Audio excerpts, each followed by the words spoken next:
Para empezar, quería empezar poniéndoos un poquito de música de Joseph Haydn, sobre un oratorio que se llama La Creación. Os quería haber puesto la obertura, pero dura demasiado tiempo, dura casi 5 minutos, y algo más de 5 minutos. Y me he contentado con poner esta primera pieza, después de la obertura, que habla del recrea un poco el primer versículo del libro del Génesis. Y Haydn hace una especie de diálogo entre Rafael, el coro, y Uriel, los ángeles y el coro. Veréis que al principio habla un solista, es Rafael, el que dice: al principio creó Dios el cielo y la tierra. Esta primera frase la dice sin música, con una gran sobriedad, y luego poco a poco empieza a introducir la música. Y luego va diciendo: y la tierra era informe y desierta, y las tinieblas reinaban sobre los abismos. Y a partir de aquí empieza un poquito más de música y aparece un coro. Fijaos un poquito cuando empieza esto, porque es como si realmente se expresase con la música que el Espíritu de Dios aleteaba sobre las aguas del abismo, ¿no? Que es lo que va a decir el coro. Pero el Espíritu de Dios se cernía sobre la superficie de las aguas. Y realmente en la música parece que hay como un aletear del Espíritu y de los ángeles sobre las aguas del caos, ¿no? Y después la primera palabra: y dijo Dios, hágase la luz, y la luz se hizo. Hay un estallido en el coro, y después vuelve otra vez un solista, en este caso Uriel, y vio Dios que la luz era buena, y separó la luz de las tinieblas. Bueno, vamos a empezar escuchando esto, a ver si se escucha bien.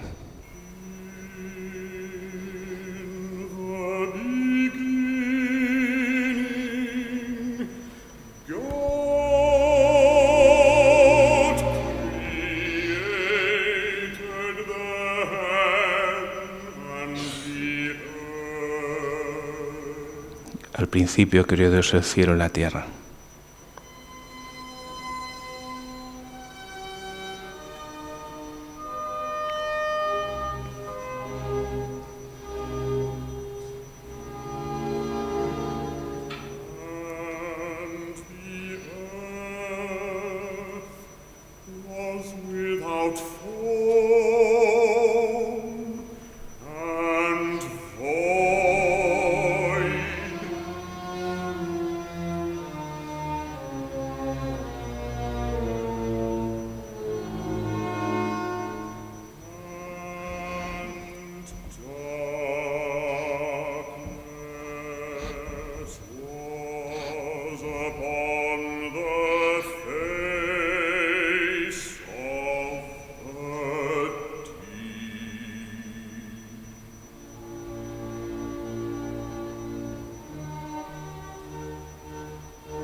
La luz.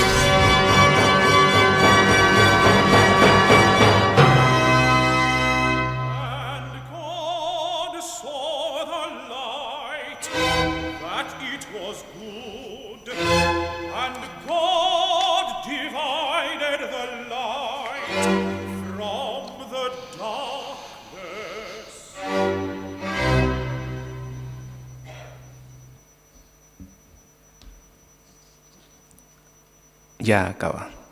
solamente son 2 pequeños minutos.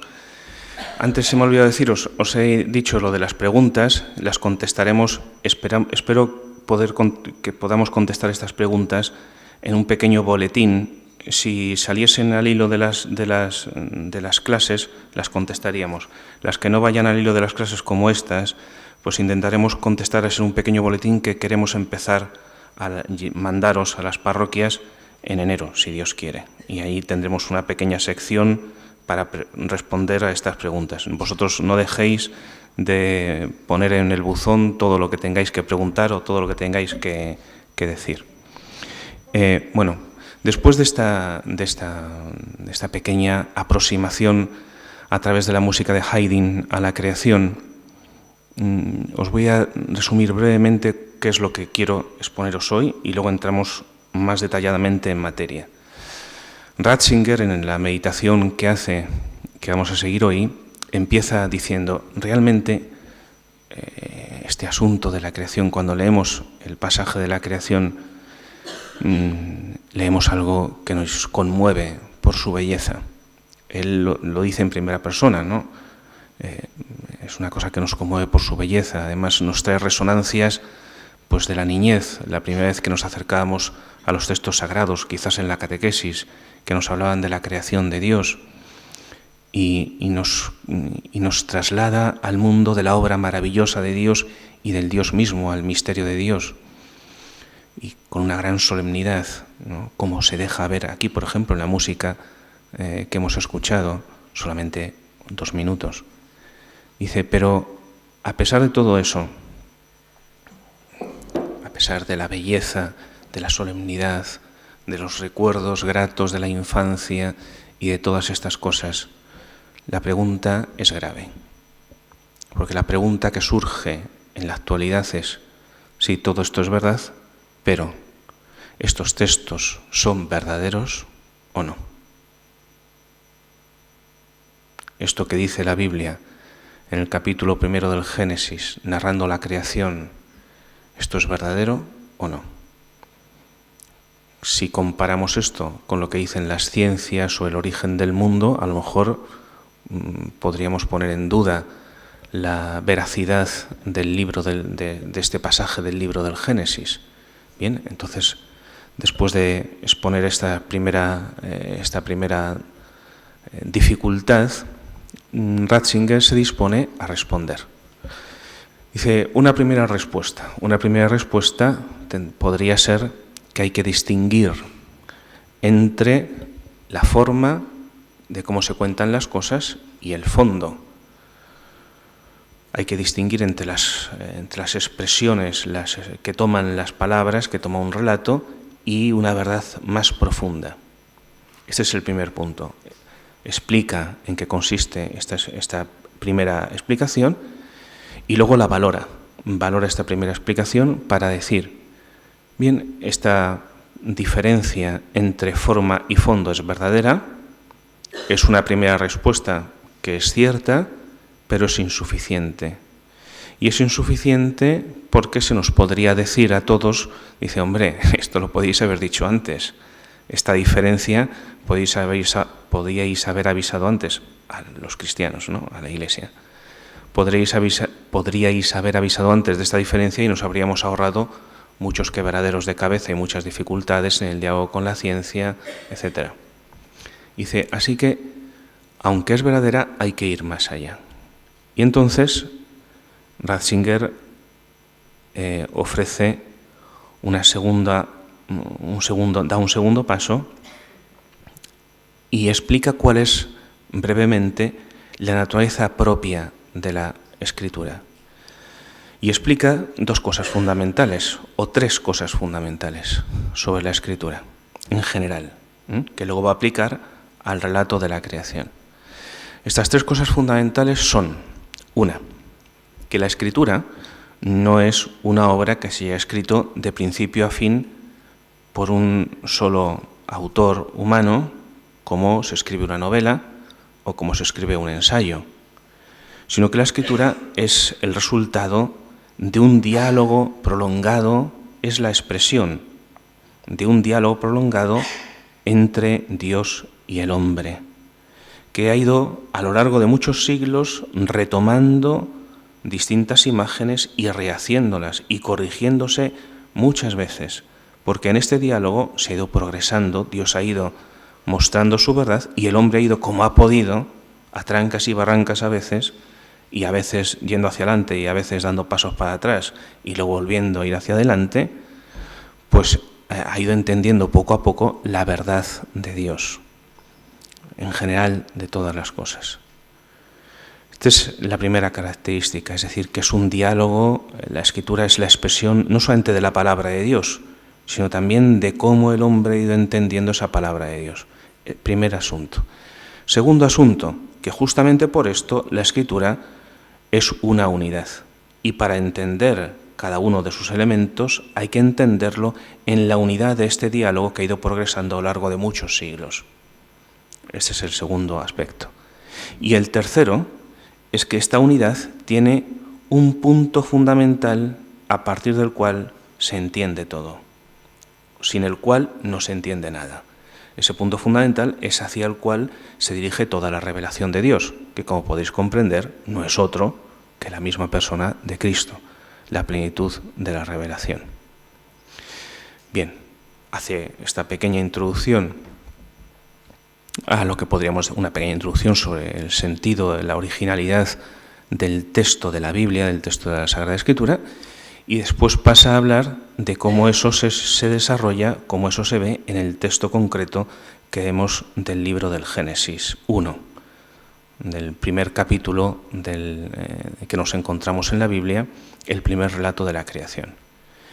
Y allí nos encontramos un relato que responde a unas circunstancias concretas, fundamentalmente a las circunstancias en las que se escribió este relato. Es el momento en el que Israel, o parte de este momento por lo menos, en el que Israel está exiliado en Babilonia. Ese es el momento en el que toma forma este relato que nosotros vamos a leer enseguida. Y se explica por las circunstancias, entre otras cosas, por las circunstancias en que es escrito.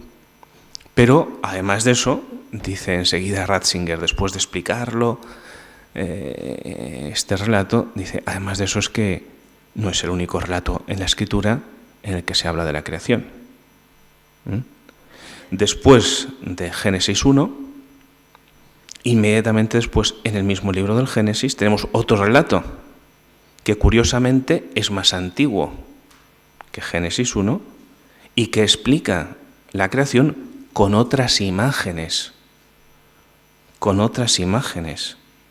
Es decir, que ya no es que nosotros hayamos buscado la diferencia esta entre forma, entre la expresión exterior y la verdad profunda de los textos para escaparnos de las dificultades que nos pone la ciencia y que queremos hacer como una escapatoria, no, sino que la misma Escritura utiliza diversas imágenes para hablar de la misma realidad.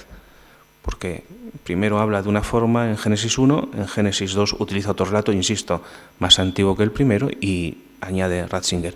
Y desde luego no va a ser el único lugar de la Escritura donde se va a hablar de la creación. Después se hablará de la creación con imágenes distintas, con nuevas imágenes, también en el libro de los Salmos, y no lo dice, pero podría haberlo dicho también en los profetas. Y por último, en el momento en el que Israel entra en contacto con la sabiduría griega, con el mundo griego, y aparece la literatura que nosotros llamamos la literatura sapiencial en la Biblia, ¿no? El libro de la sabiduría, el libro del Sirácida, el libro de los Proverbios. Y allí de nuevo aparece el tema de la creación con otras imágenes. Por tanto, la primera respuesta que se había dado, que es que hay que distinguir entre la forma, la expresión formal, la expresión cómo contamos las cosas y la verdad interior que queremos transmitir, dice, no solamente es válida, sino que además no es un invento de la Iglesia ahora que se ve acosada por las preguntas de la ciencia, sino que la misma Escritura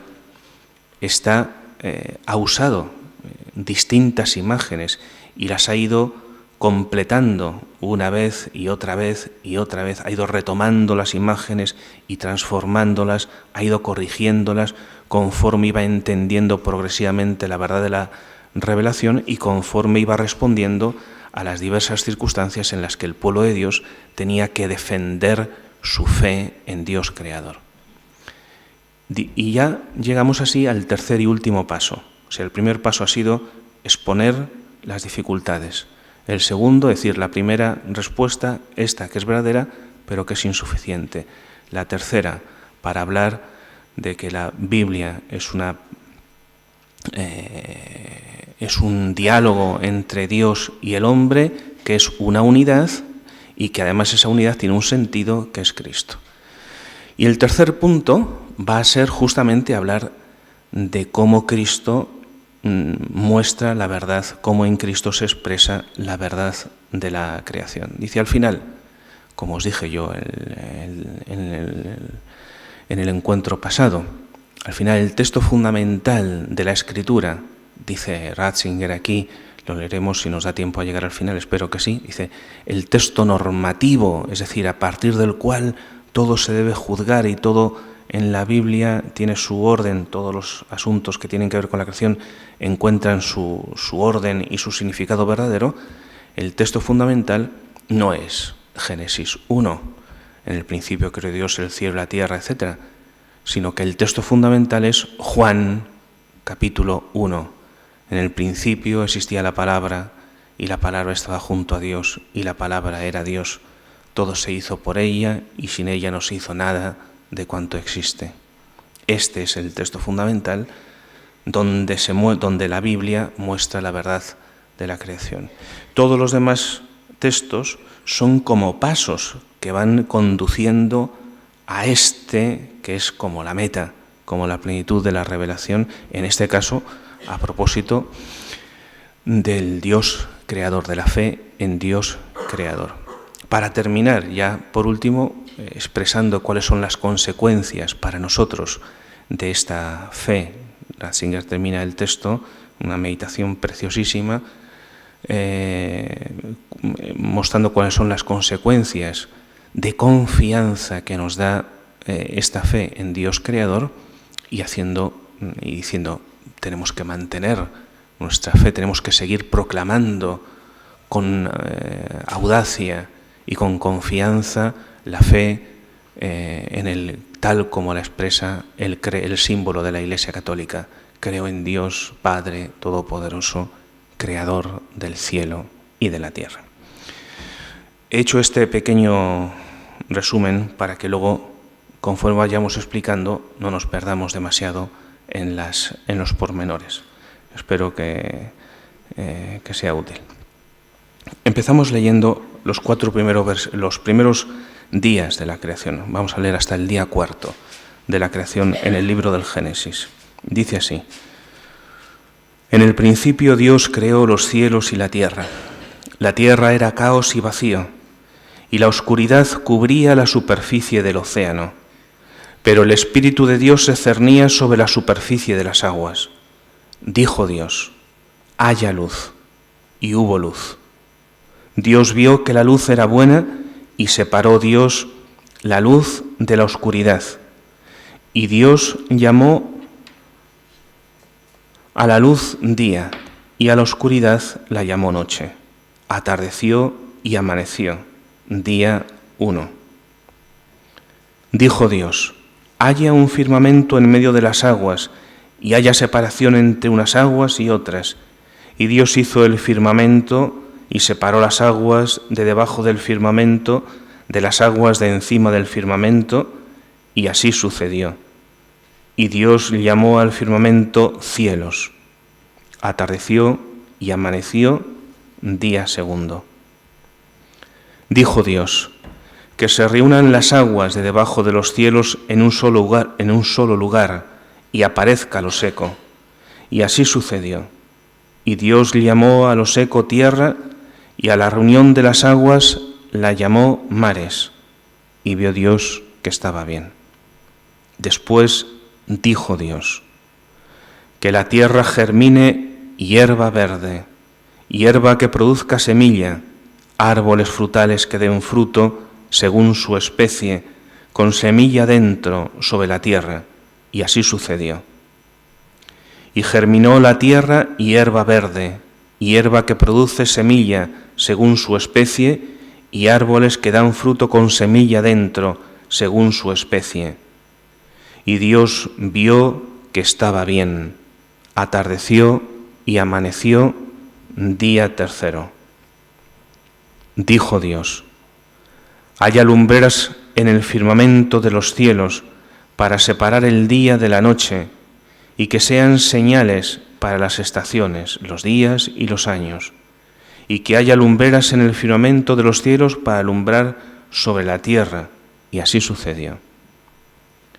Y Dios hizo las dos grandes lumbreras, la lumbrera mayor para regir el día y la lumbrera menor para regir la noche y las estrellas.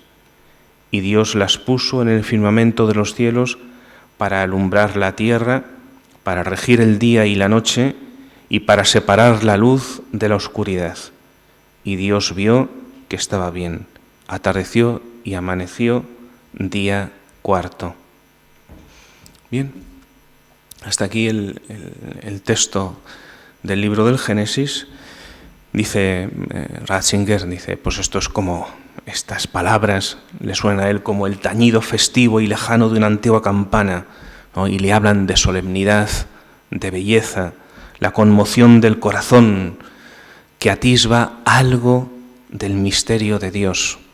Dice, son el recuerdo también infantil del primer acercamiento a la Biblia, que de repente nos hacía adivinar algo de la inconmensurable obra de la creación y de su creador. Pero, como os decía antes, aparece, sin embargo, una pregunta inquietante. ¿Son verdaderas? Dice, todo parece indicar, conforme a la evolución, al desarrollo de las ciencias, todo parece indicar, pues la ciencia, todo parece indicar lo contrario, es decir, que no son verdaderas. Pues la ciencia ha abandonado desde hace ya mucho tiempo estas imágenes que acabamos de oír. Ningún científico va a explicarnos cómo es el principio del universo utilizando el libro del Génesis. La ciencia ha abandonado desde hace mucho tiempo estas imágenes que acabamos de oír. La idea del universo, de un mundo cuyo tiempo y espacio puede ser abarcado por la vista, que es lo que escuchamos en el libro del Génesis, es decir, uno se puede imaginar, ¿no?, el tiempo concreto, el espacio, cómo Dios va colocando las cosas, una creación, dice Ratzinger, construida pieza a pieza en 7 días. Eso ya en el mundo de la ciencia es impensable. En lugar de eso, lo que encontramos ahora, de lo que nos hablan los científicos, son de dimensiones que sobrepasan lo imaginable, de millones y millones de años. Se habla de una explosión original que no podemos siquiera imaginar, ocurrida hace muchos miles de millones de años, con la que comenzó la expansión del universo que prosigue ininterrumpidamente su curso. Nada queda de ese orden sucesivo, según esta explicación científica, esta hipótesis, nada queda de ese orden sucesivo en el que fueron, el orden sucesivo se refiere a Ratzinger a lo de los días, ¿no? Primer día, segundo día, tercer día, así hasta el sexto. Nada queda de ese orden sucesivo en el que fueron colgados los astros. Hemos oído en el último versículo que hemos escuchado, ¿no?, que Dios colocó las lumbreras para ordenar el día, la noche, las estaciones, la luna y el sol, ¿no? En la primera diapositiva aparecía Cristo colocándolas, luego volveremos sobre ella. Nada queda de eso, sino que a través de complicados caminos y durante larguísimos periodos de tiempo se ha ido formando lentamente la Tierra y el universo tal como nosotros lo conocemos. Por tanto, ¿son verdaderas esas palabras o no? Más allá de su belleza y de su poder evocador, ¿tienen valor o no tienen valor? La primera respuesta a la que os hacía referencia, diferencia entre forma y fondo en el relato. No sé si podéis leer la letra, ¿sí, no? Bueno, es que yo la veo pequeñita aquí.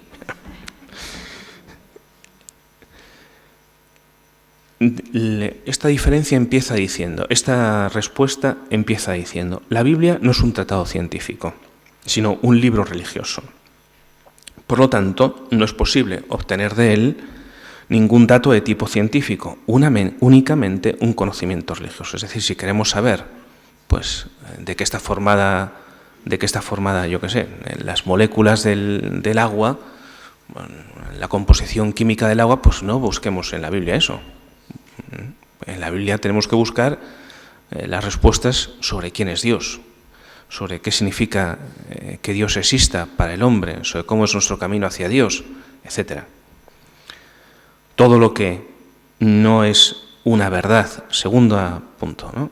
Todo lo que no es verdad propiamente religiosa, todo lo que no es una verdad propiamente religiosa, es mera forma. Es decir, todas las demás cosas que aparecen en la Biblia, que no hablan específicamente de quién es Dios, de quién es el hombre, de cuál es el camino del hombre hacia Dios, etc., pues es mera expresión formal, mera expresión exterior, mero envoltorio, una manera de hacer comprensible a los hombres lo que es profundo, lo que es verdadero.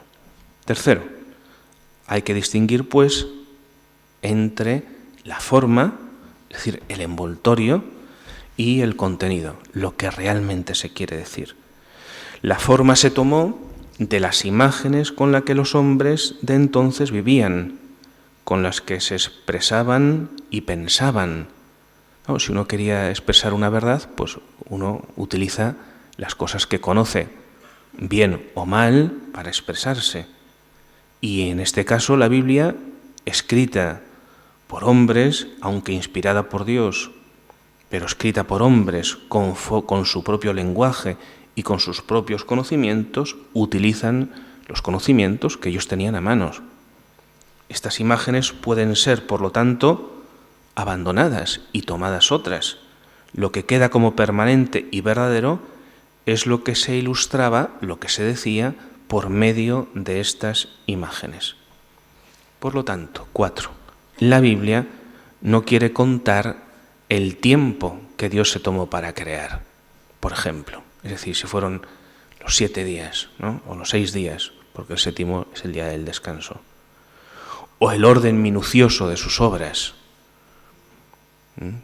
Además, ¿cómo uno puede decir?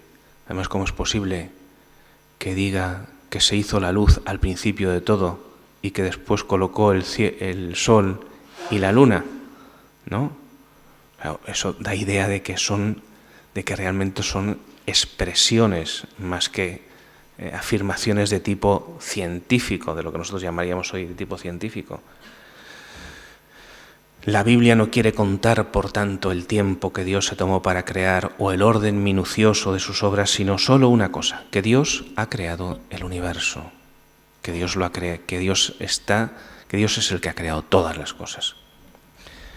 El mundo no es, según esta respuesta, insisto, es verdadera. Va a decir Ratzinger enseguida que es cierto esto así.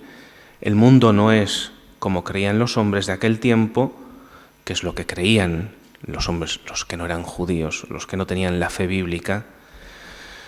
El mundo no es, como creían los hombres de aquel tiempo, un laberinto de fuerzas contrapuestas, ni la morada de poderes demoníacos de los que el hombre debe protegerse, sino que el mundo es obra de Dios, del Dios bueno. El sol y la luna no son dioses, no son divinidades que todo lo dominan, ni el cielo es superior a los hombres. O sea, no hay un cielo en el que haya una vida, un cielo físico me refiero, en el que haya una vida superior a esta nuestra. Ni está habitado por misteriosas y contrapuestas divinidades, dioses que luchan entre ellos y que pugnan entre ellos, sino que todas las cosas que vemos, todo procede únicamente de una sola fuerza, que es la razón eterna de Dios. que en la palabra se ha transformado en fuerza creadora. Cuando os he puesto el relato de los versículos de la creación, he subrayado, dijo Dios. Si os habéis dado cuenta, estaba subrayado en 4 ocasiones, me parece, ¿no? Y dijo Dios. Porque todo procede justamente de una fuerza, que es la fuerza de la razón, la fuerza del logos, la razón eterna de Dios, que en la palabra, dijo Dios, en la palabra se ha transformado en una fuerza creadora. Todo procede de la palabra de Dios, la misma palabra que luego nos saldrá al encuentro en la historia. Se refiere Ratzinger que esta misma palabra que crea es la misma palabra que luego saldrá al encuentro, por ejemplo, de Abraham. Cuando Abraham escucha, Abraham, Abraham, sal de tu tierra y de tu patria a la tierra que yo te mostraré. Y a ti haré tal, tal, tal. Es la misma palabra, la creadora, la que crea todas las cosas y la que llama a Abraham, la que después llamará a Moisés, la que después se hará carne en el seno de la Virgen María. Así, los hombres perdieron la angustia, los hombres, el pueblo de Dios, los que tenían esta fe en que Dios es el Señor y Creador de todas las cosas. Los hombres perdieron la angustia ante los dioses y los demonios. Y también el universo, el mundo, quedó liberado de la razón que se eleva a Dios. Porque el mundo ya no es un lugar donde habitan fuerzas misteriosas, sino un lugar creado por Dios, con su propio orden, con su propia razón. El hombre, dice Ratzinger, salió de sí mismo, saliendo sin temor al encuentro de Dios, justamente gracias a esta fe en la creación. Esta narración le permitió desechar el mundo de los dioses y de las fuerzas misteriosas y conocer la verdad, que una sola fuerza, que es el Dios bueno, el Dios que a ellos les había salvado de la esclavitud de Egipto, el Dios que había luchado por su libertad, el Dios que les había perdonado 1 y 1000 veces, el Dios que había cuidado de ellos a lo largo de miles de años, ese mismo Dios está al final de todo y nosotros estamos en sus manos, el Dios vivo. Y que esta misma fuerza que ha creado el cielo y la tierra y las estrellas, la misma que contiene en sus manos, que sostiene en su ser el universo entero, es la que encontramos en la palabra de la Sagrada Escritura. En esta palabra palpamos la auténtica fuerza originaria del universo, el verdadero poder sobre todo poder. No hay ninguna otra cosa que pueda oponérsele. La Biblia no quiere contar, por tanto, el tiempo que Dios se tomó para crear o el orden minucioso de sus obras, sino una sola cosa, que Dios ha creado el universo. Bien, esta es la primera respuesta a las dificultades que se puede poner al texto de Génesis 1 por parte de los que ven, como los científicos explican, el origen del universo a través de una gran explosión inicial y después, todas estas cosas, y lo que dice en la Biblia. Dice Ratzinger, esta explicación es correcta, pero es insuficiente. ¿Por qué no se nos ha dicho esto antes? Podría habernos liberado de muchos problemas. Si se nos hubiese dicho que los 7 días no son un dato literal, sino que son una forma de expresar que Dios se tomó, a lo mejor, que Dios se tomó su tiempo, o sea, que hizo las cosas con cuidado, que no hizo las cosas sin orden, sino que hizo las cosas con orden, teniendo cuidado de que las cosas estuviesen bien hechas, haciendo bien las cosas. Pues si hubiésemos entendido esto, nos habríamos liberado de muchas luchas internas. Hay una sospecha, por tanto, ¿no será O pues se puede plantear una sospecha. Muchos la han expresado así. ¿No será que nos hemos quedado o que la Iglesia se ha quedado sin argumentos ante la ciencia y que esto es solo un truco para no reconocerlo? Esta diferenciar entre forma y fondo. ¿No llegará el momento de reconocer que solo la ciencia nos da un conocimiento verdadero para abandonar la Biblia como fuente de verdad? Y si antes de que apareciese este conflicto con la ciencia no se hacía esta distinción entre forma y fondo a propósito de los relatos de la creación, pero ahora sí se hace, ¿quién nos dice que un día la Iglesia no hará la misma distinción con respecto, por ejemplo, a los milagros de Jesús? Claro, porque uno dice, vale, distingamos entre forma y fondo, por ejemplo, en este relato de la creación. Vale. ¿Y quién te dice que mañana no va a venir alguien y dice, hombre, los milagros de Jesús hay que distinguir entre el fondo y la forma? ¿No? Y no son históricos, sino que yo eso lo he escuchado. Más aún, dice Ratzinger, me parece que está puesto aquí, no. Ah, sí, lo dice en la última frase, ¿no? ¿Quién dice que un día no se hará la misma distinción con respecto a la resurrección? Eso también lo he escuchado yo y lo he visto yo, escrito incluso. O sea, antes alguien me había preguntado sobre la resurrección de Cristo. Cristo resucitó, o sea, en el buzón habéis dejado lo de cómo resucitó Cristo, cómo era el cuerpo resucitado de Cristo. Pues el cuerpo resucitado de Cristo era un cuerpo humano verdadero que resucitó verdaderamente. Era su cuerpo el que resucitó. No era un fantasma. Resucitó su cuerpo. Justamente por eso su cuerpo no pudo ser encontrado. Y justamente por eso su cuerpo no podrá ser nunca encontrado en la tumba. Nunca. Y entonces, si resucitó su cuerpo, ¿cómo resucitó? Pues su cuerpo resucitó y entró, no resucitó a nuestra vida, a la vida en esta tierra, sino que resucitó para entrar por decirlo de alguna forma, en la esfera de la vida trinitaria directamente. Ascendió a los cielos. Y eso significa que este cuerpo, que era su cuerpo, fue transformado por la gloria, por el poder de la divinidad. O sea, que era su cuerpo, pero transformado. Por eso San Pablo habla de un cuerpo glorioso.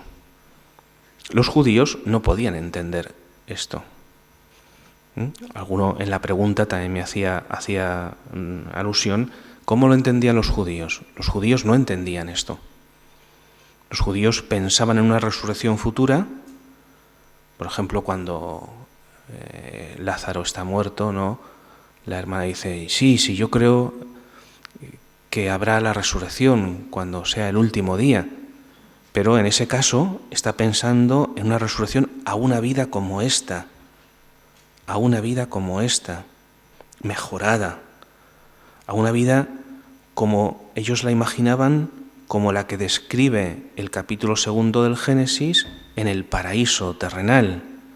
Es decir, como si la tierra se convirtiese, esta tierra nuestra, se convirtiese en un paraíso, pero un paraíso aquí, ¿no? Y el hombre pudiese vivir aquí, pues conforme a las imágenes que escuchamos también en el profeta Isaías, ¿no?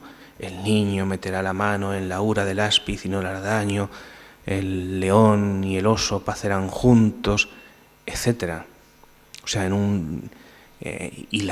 humanidad, la resurrección del cuerpo será una resurrección para esta vida. Sin embargo, eso es lo que podían entender los judíos, pero no es lo que se dio en la resurrección de Cristo, sino que Cristo resucitó con su cuerpo, pero su cuerpo fue transformado, porque su cuerpo, ya la humanidad que Cristo había tomado en la Virgen María, cuerpo y alma, no eran ya para vivir en esta vida, sino para vivir en el seno mismo de Dios. Bueno, no sé si así, con esto, he dado respuesta a la pregunta que me habéis hecho. El caso es que Ratzinger, que si no se nos va el hilo de la argumentación, dice, hombre, si hacemos la distinción entre forma y fondo aquí en el libro del Génesis, ¿quién nos dice que un día alguien no va a plantear esta distinción en los milagros de Jesús? ¿Quién nos dice que alguien no va a plantear esta distinción en el mismo hecho de la resurrección de Cristo? Y si la resurrección de Cristo se nos dice que es meramente espiritual y que esto del cuerpo es solamente una expresión de una resurrección espiritual, etc., ¿quién nos dice, es el paso siguiente, que la Eucaristía no es meramente un símbolo?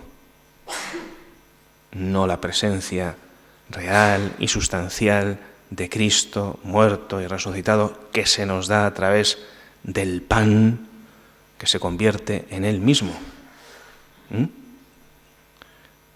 ¿Quién nos dice esto? ¿Es la Iglesia, por tanto, honesta al defender la verdad de la fe? Y sobre todo, ¿habrá algo que al final, si nos ponemos en esta postura, habrá algo verdadero que permanezca a lo largo de los siglos? Dice, a causa de tales consecuencias,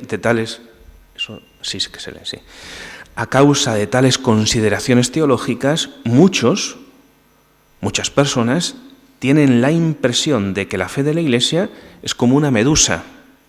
Una medusa es una cosa que a uno se le escapa de las manos, que es difícil de agarrar. Bueno, además es que da descarga, ¿no? Pero tienen la impresión de que la fe de la Iglesia es como una medusa, que no se puede agarrar por ningún lado y que no permite encontrar el núcleo en el cual uno puede finalmente agarrarse. Y si esto es así, surge un cristianismo enfermo, sin convicciones, que no puede irradiar valor ni entusiasmo. Da la impresión de ser una asociación que continúa hablando, aunque no tenga propiamente nada que decir. Continúa hablando, pues ¿qué vamos a hacer si no? A ver, ¿de qué vamos a vivir los curas si decimos que todo... Pues... Pero esta es la consecuencia, o sea, quiere decir, a ver si entendemos bien. Ratzinger está poniendo, si solamente nos quedamos en decir que hay que diferenciar entre forma y fondo, podemos llegar a esto. Y en parte ha ocurrido. Y las consecuencias, en parte ha ocurrido porque yo lo he escuchado, yo lo he visto, escrito, blanco sobre negro. Y además, no solamente eso, sino que las consecuencias son estas. Las consecuencias de un cristianismo enfermo, que es incapaz de tener vigor porque no tiene seguridad en sus propias verdades y que es incapaz de afrontar los retos de la modernidad y de ofrecer el Evangelio como una verdad en la que el hombre puede fundamentar su vida y su muerte.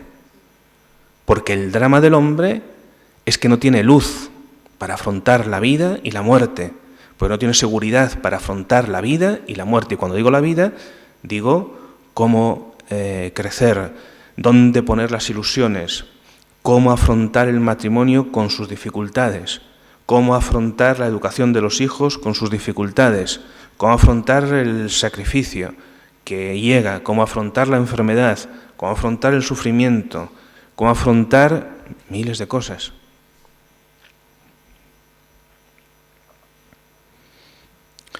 Vamos a una respuesta, ahora Ratzinger va a intentar él dar una respuesta más medida de esto, ¿no? Y lo primero que va a hacer va a ser hablar de la unidad de la Biblia. Y la unidad de la Biblia es este verdadero criterio interpretativo para interpretar este pasaje de Génesis 1 y todos los pasajes. Lo primero que va a hacer aquí va a ser hablar de cosas que se puede aplicar a cualquier parte de la Escritura. Hay que considerar la Biblia en su originalidad. ¿Qué es la Biblia? ¿Es palabra divina? Claro que sí, es palabra de Dios, inspirada por el Espíritu Santo, pero es también palabra humana.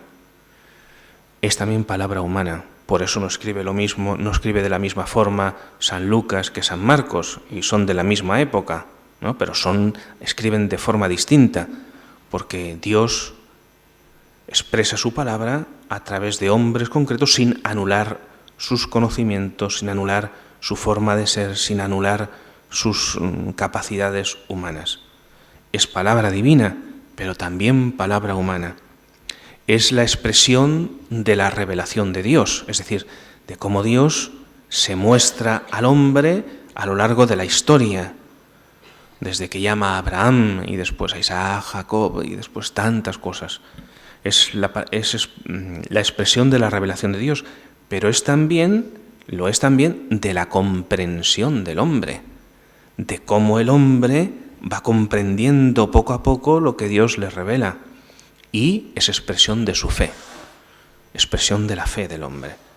La Biblia, dice, es expresión del empeño de Dios por hacerse empeño, porque somos bastante duros de mollera, porque somos bastante torpes para entender algunas cosas. Dice, es la expresión del empeño de Dios por hacerse progresivamente comprensible al hombre, pero es al mismo tiempo expresión del esfuerzo humano por comprender progresivamente a Dios.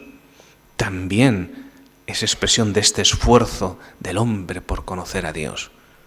Por ejemplo, cuando dice Moisés a Dios, déjame ver tu rostro, ¿no? Muestra este deseo del hombre de conocer mejor a Dios. Dios le ha hablado a Moisés, le ha tratado como un amigo, se ha mostrado a él, primero en la zarza ardiente y después muchas más veces. Pero aún Dios sigue siendo un misterio para Moisés, y Moisés le pide, déjame ver tu rostro. Y la Biblia es expresión de todo esto a lo largo de toda ella, de cómo Dios se revela, de los hombres que entienden mejor o peor, a veces mal, a veces bien, de cómo ellos también buscan entender mejor. La Sagrada Escritura, dice, no es como una novela o un simple manual escritos de un tirón desde el principio hasta el final. No es así. Es más bien el eco de la historia de Dios con su pueblo. Dios se revela en la historia. Y la Escritura es el eco de esta revelación de Dios en la historia. Es el resultado de las luchas y los caminos de esta historia.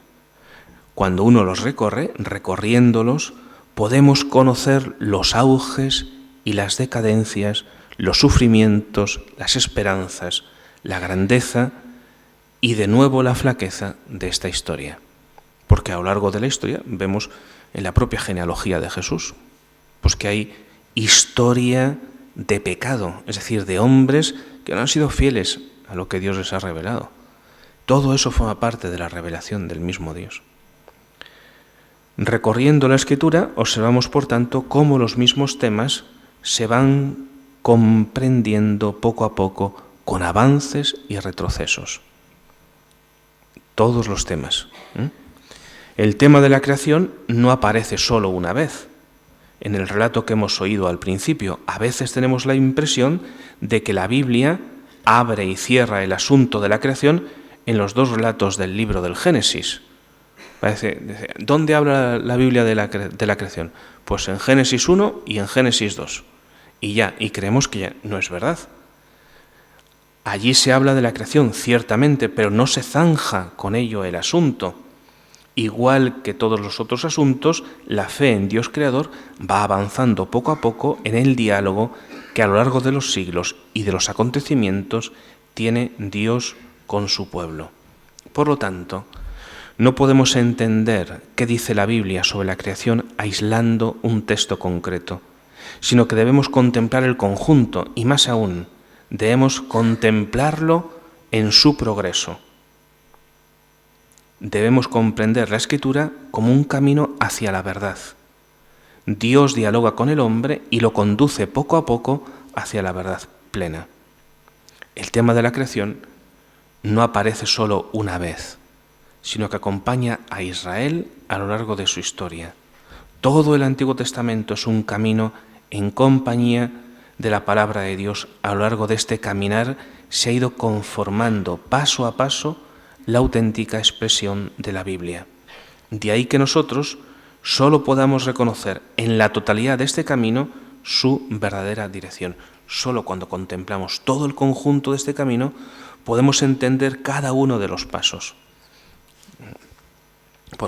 Antes de seguir, por poner un ejemplo, o sea, nosotros si queremos conocer qué es el Camino de Santiago, pues no podemos pararnos, a analizar Navarrete. ¿Navarrete forma parte del Camino de Santiago? Sí, forma parte del Camino de Santiago. Pero si solamente analizamos el pueblo de Navarrete y el tramo del Camino de Santiago que pasa por Navarrete, pues no nos enteraremos de nada. Tiene sentido en todo el conjunto del Camino de Santiago. Si no, pues no nos enteramos. Demos un paso más en la comprensión de la unidad de toda la Escritura. Muy importante. Como el camino, el Antiguo y el Nuevo Testamento forman una unidad. Que eso muchas veces lo olvidamos. Como el camino de la revelación de Dios, el Nuevo y el Antiguo y el Nuevo Testamento forman una unidad. El Antiguo Testamento es un avanzar hacia Cristo. Y sólo cuando se alcanza a Cristo se entiende en realidad lo que significaba cada uno de los pasos previos. Sólo desde Cristo se entiende la verdad que Dios ha ido revelando en diálogo con su pueblo a lo largo de los acontecimientos de la historia. ¿Por qué ocurrió la esclavitud de Egipto? Bueno, pues eso se entiende. ¿Por qué permitió Dios la esclavitud en Egipto? Pues eso se entiende al final solo cuando se mira toda la historia desde Cristo. ¿Por qué permitió el destierro en Babilonia? Solo se entiende cuando se contempla todo desde Cristo. ¿Por qué qué significan los mandamientos? Al final los mandamientos se entienden plenamente solo desde Cristo. Más aún cuando se ve a Cristo muerto en la cruz y después de la resurrección. Ahí se entiende lo que significan los mandamientos. Y así con todo. Solo desde Cristo se entiende la verdad que Dios ha ido revelando en diálogo con su pueblo a lo largo de los acontecimientos de la historia. De modo que cada parte recibe su sentido del conjunto y el conjunto, lo recibe de Cristo. Y nosotros solo interpretamos correctamente un texto concreto, así lo vieron los padres de la Iglesia y la fe de la Iglesia de todas las épocas, solo interpretamos correctamente un texto concreto cuando lo consideramos como parte de un camino que va hacia adelante y cuando reconocemos en él la dirección interior y el fin de ese camino. La dirección, la marca y el fin de ese camino no es otro, como os he dicho, que el de Cristo. Apliquemos lo dicho sobre la unidad de la Biblia y la historia de la creación.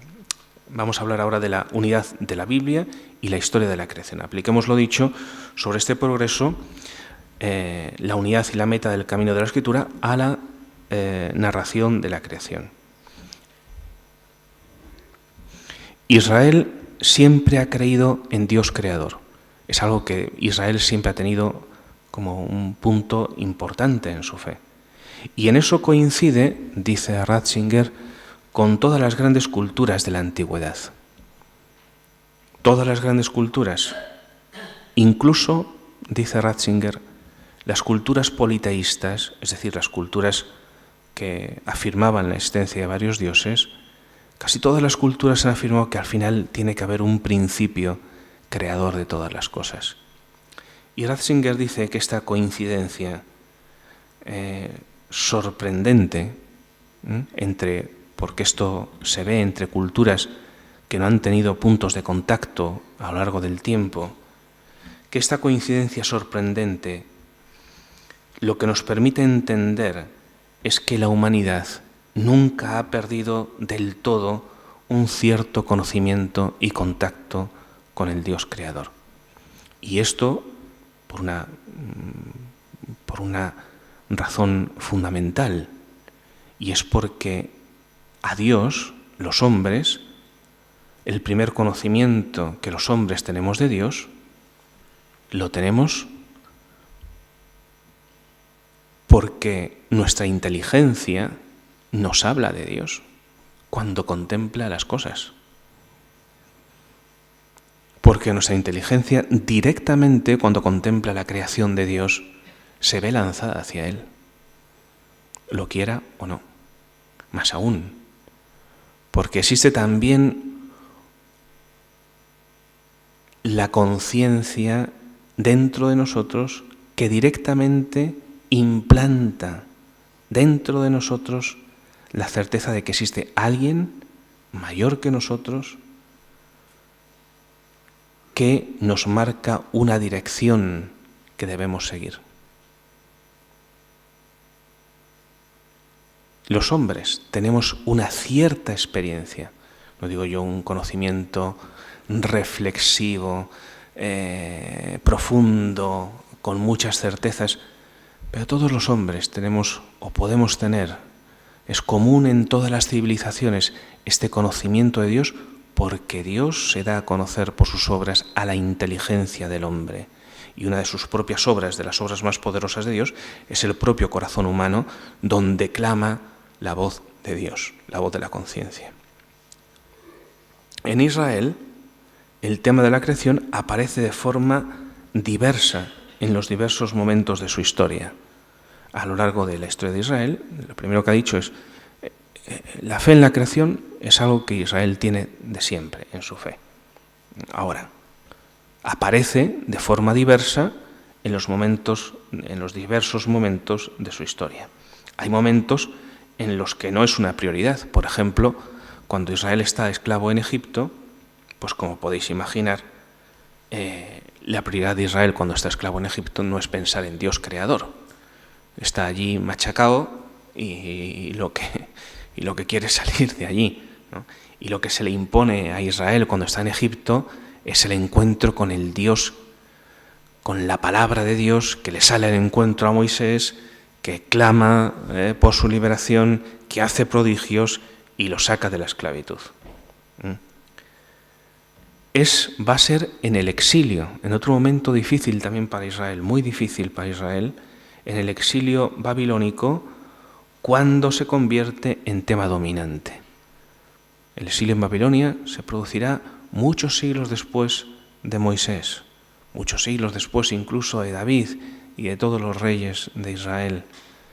Después del profeta Isaías, por lo menos del primer Isaías, de lo que llaman los exegetas el primer Isaías, después de Jeremías, después de todo eso, vendrá el exilio y allí el tema de la creación se convertirá en un tema dominante. Cuando el relato va a ser en ese momento, cuando el relato de Génesis 1, el relato que hemos leído en parte, va a adquirir la forma actual que nosotros conocemos, porque antes ya tenía una forma anterior, o por lo menos eso creen los expertos, que este relato se compone finalmente en ese momento a partir de relatos más antiguos. ¿Qué significó el destierro a Babilonia? ¿Qué significó para los judíos que llegase Nabucodonosor a Israel, pusiese cerco a Jerusalén, destruyese todo, pasase todo por el fuego y se llevase deportados al rey, a toda la gente importante, que diezmase el país y que a todo Israel se lo llevase deportados a Babilonia? Para la mentalidad de la época, un Dios que no podía defender su culto y a sus adoradores, que no podía hacer valer pues su culto, el culto del Dios de Israel, es el que se daba en el templo de Jerusalén, que Nabucodonosor destruyó por completo. Luego tuvieron que rehacerlo y así se construyó lo que se llamó el segundo templo. El tercer templo es el que conoció Jesús, el templo de Herodes. El primero el de Salomón, el segundo el que reconstruyeron después de la deportación a Babilonia y el tercero el de Herodes el Grande. ¿Qué significó para aquellos? Pues en la mentalidad de la época, un Dios que no puede defender su culto y no puede defender a aquellos que le adoran, a sus adoradores, es un Dios inútil. Y para Israel, fue una tremenda prueba para su fe. ¿Ha sido vencido nuestro Dios? La pregunta era, ¿ha sido vencido nuestro Dios? ¿Es vana nuestra fe? No era una cosa sin importancia. Ellos pensaban que por tener a Dios en el templo, con el arca de la alianza, la presencia de la gloria de Dios en el Sancta Sanctorum, pues que eran invencibles, que nadie podría hacerles daño, hasta que llegó Nabucodonosor y los destruyó a todos y se los llevó. ¿Y entonces ahora qué? ¿Era mentira? ¿Nuestra fe es vana? Los profetas ayudaron a entender, en este momento, que eso no había sido así. Lo primero que ayudó fue que Jeremías les había avisado. Jeremías, antes de la deportación del templo, les había avisado de que si no se convertían, aquel desastre ocurriría. Los profetas facilitaron en ese momento que Israel avanzase en el conocimiento del verdadero rostro de Dios. Porque Dios va utilizando los acontecimientos de la historia para ir revelándose poco a poco, para ir mostrando poco a poco a su pueblo su verdadero rostro. Y ahora aprenden los judíos que Dios no estaba atado a una parcela de tierra, al territorio de Israel, al territorio de Judá. En realidad nunca lo había estado.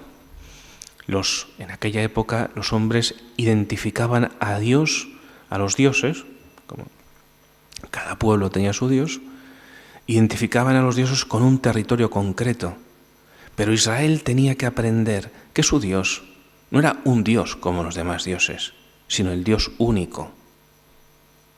Y que desde luego no estaba atado a un territorio, nunca lo había estado. ¿Dónde llamó Dios a Abraham? ¿Lo llamó acaso en la tierra de Israel? No, lejos, en Ur de los Caldeos. ¿Dónde se manifestó Dios para salvar a su pueblo de la esclavitud? ¿Acaso en Israel? No, en Egipto. Y ahora, en Babilonia, lejos otra vez de su pueblo, Dios volvía a manifestarse. No es el Dios de una tierra, sino el Dios que domina sobre el cielo y sobre la tierra, es decir, el Dios de todas las cosas. Por tanto, podían esperar el actuar de Dios. Los profetas ayudan al pueblo de Israel a mantener la esperanza con esta idea, porque Dios no es el Dios simplemente de Israel, sino que es el Dios de toda la tierra. Podían esperar el actuar de Dios en aquella nueva situación. ¿Cómo? El actuar de Dios, ¿cómo? Corrigiéndoles, purificándoles y salvándoles, porque de eso se trataba. Es la imagen, del destierro con la menorá. Dice, y esto lo podía él, lo podía Dios, porque él mismo había creado todo, el cielo y la tierra. Es decir, si Dios era el Dios que no era solamente el Dios de Israel y podía manifestarse a Abraham en Ur de los Caldeos y podía salvar a su pueblo en Egipto y ahora podía volver a salvar a su pueblo llevado a la deportación en Babilonia, si lo podía era porque él mismo lo había creado todo, el cielo y la tierra. En el destierro, en la aparente derrota de Israel, se abrió el camino para el reconocimiento del Dios que tiene en sus manos todos los pueblos y toda su historia, del Dios que todo lo gobierna porque es creador de todo, en quien está todo el poder.